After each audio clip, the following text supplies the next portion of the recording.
रात्रि क्लास चल रहा था 20 दिसंबर 1968 तीसरे पेज के मध्यांश में बात चल रही थी।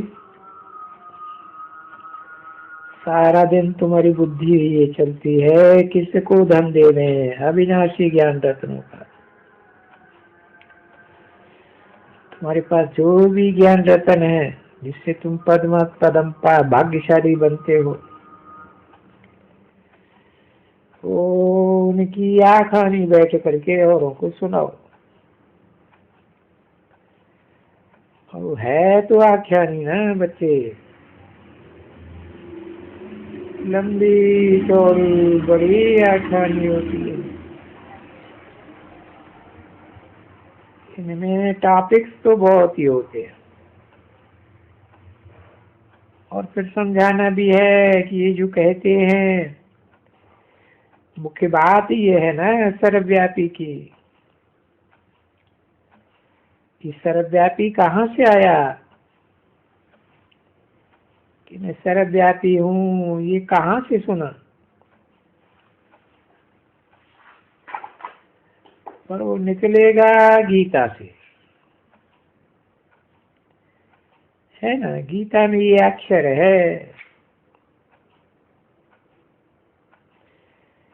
तो ये गीता में अक्षर तो तुम वो समझाएंगे ना, नहीं? बाबा से पूछा गया क्या आपने लिखा है क्या? कि खुद जब आते हैं तो बाबा से पूछा है कि बाबा ये गीता में लिखा हुआ है कि भगवान व आत्मा सर्वव्यापी, तो क्या ये आपने लिखा है? बोला नहीं बच्चे, ये तो भक्ति मार्ग के मनुष्यों का लिखा हुआ है। ये सर्वव्यापी की मत तो मनुष्य मत की है।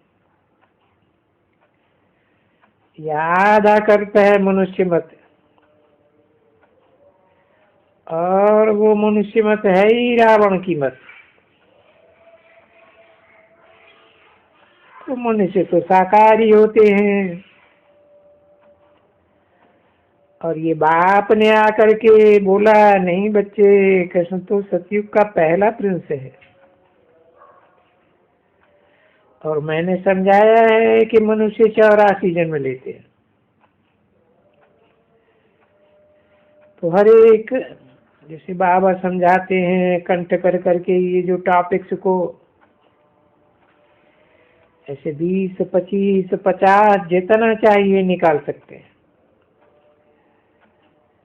तो रोज वहां बैठ करके समझाए कि हमको भगवान क्या पढ़ाते हैं। ये मानते हैं कि भगवान एक है, उसको शिव कहा जाता है, वो है ही कल्याणकारी। और वो कैसे पढ़ाते हैं जी ना, जिसके आगे वो बैल भी रखते हैं कि शिव बाबा ने बैल पर सवारी की। ये तो वंडर है ना। परंतु शिव बाबा का रथ कौन सा? वो रथ तो मशहूर है बच्ची, भागीरथ।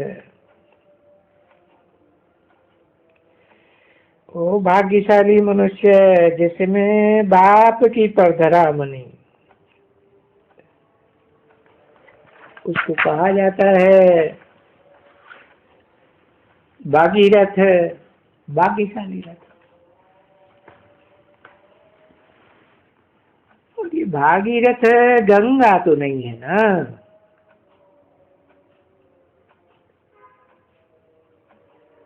और कोई अर्थ होगा? नहीं तो भागीरथी गंगा भी है ना बच्चे। परंतु गंगा में तो नहीं इनको सवार, कोई रथ कहेंगे। 20/12/1968 की रात्रि क्लास का चौथा पेज, दूसरी लाइन। नहीं, भगवान का रथ, तो उनका तो रथ होता ही है। वो फिर बाप बैठ करके समझाते हैं कि बहुत जन्म के अंत के जन्म के भी अंत में मैं उनमें प्रवेश करता हूँ।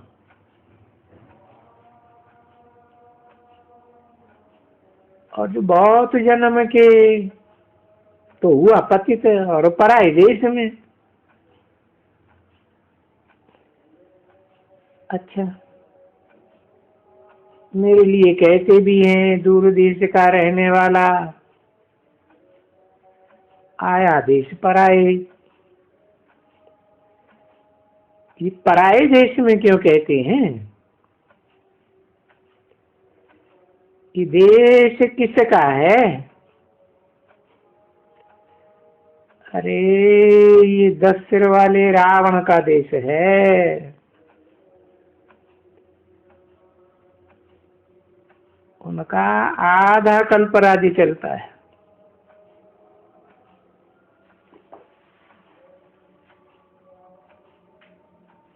तो ऐसे ऐसे अब ये बात समझाते हैं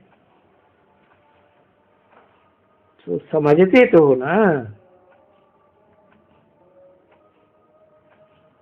उनको कहते फिर बाप क्या कहते हैं? पतित तो सभी है। जैसे बापू गांधी जी भी पतित है, कहते थे पतित को पावन करने वाले आओ, पतित पावन आओ।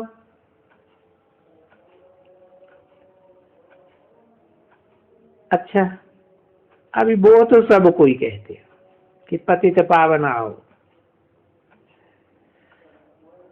हम पतित है ही पतित पावन परमपिता परमात्मा। ये पतित पावन कोई गंगा नदी के ऊपर तो नहीं रहती है। वो भी, अरे वो भी सिद्ध करके देगा। हाँ, शिव बाबा की जटाओं से या शंकर की जटाओं से। तो शिव और शंकर इकट्ठे कहते हैं ना, तो बोलते हैं शिव शंकर। अब तो जटाएं तो उनको हैं, उन जटाओं से ये गंगा। अरे पर जटाओं से कहां से गिरेगी? ये तो मनुष्य है ना। गंगा है तो पहाड़ पर होती है ना।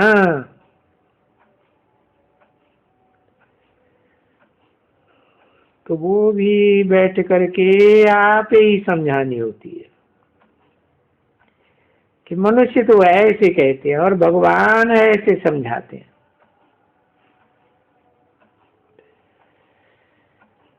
तो समझानी जो तुम दे देंगे अच्छी तरह से समझा हुआ, तो मनुष्य को तो अच्छा लगेगा ना। तो सभी वो लिखेंगे भी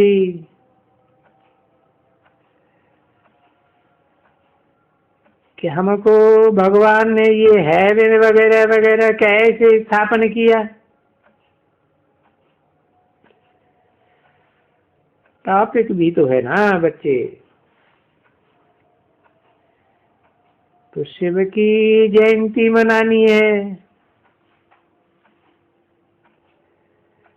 तो शिव की जब शिक्षा मिलती है, उनका नाम गाना है ना। गाना है कि बच्चे ऊंचे से ऊंचा भगवान और ऊंचे से ऊंचा बाप भी है। उसको भगवान भी कहते हैं और वो बाप है सभी आत्माओं का बाप। पीछे वो पढ़ाते भी हैं, पढ़ाते हैं क्योंकि वो राजयोग सिखलाते हैं, तो टीचर भी है और वो साथ में ले जाएगा। पतित पावन होगा तो जरूर पावन दुनिया में जाना ही पड़ेगा। पतित, ये जो दुनिया है वो पतित है,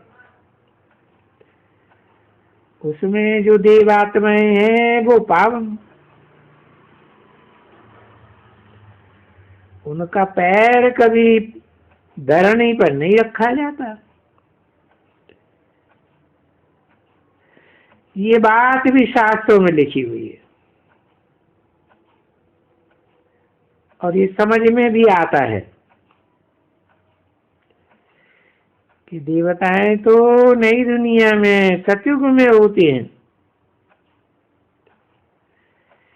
देवताएं यहाँ कलाहीन कलयुग में कहाँ से आवे।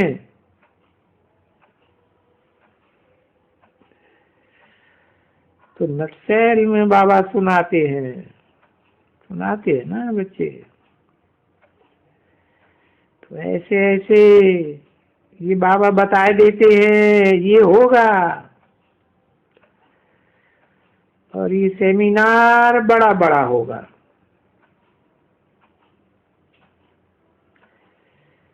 तो विचार सागर मंथन कर करके फिर स्पीकर बनो।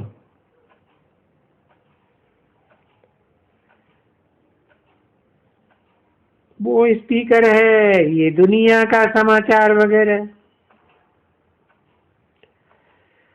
और तुम्हारा है विश्व का समाचार सुनाना।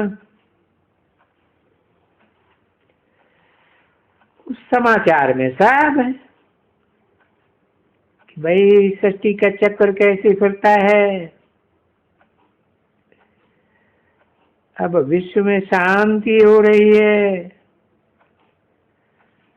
और ये शांति कैसे होती है, या सतयुग में लेकर के सतयुग से लेकर के कलयुग तक क्या क्या होता है।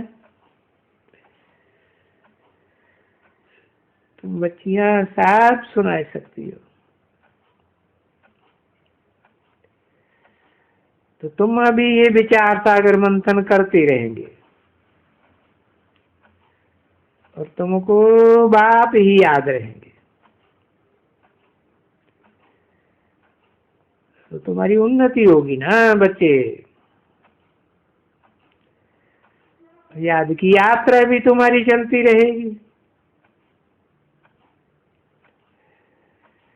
तो इसमें कोई दूसरी बात तो छोड़ने के लिए बाबा कहते ही नहीं है ना।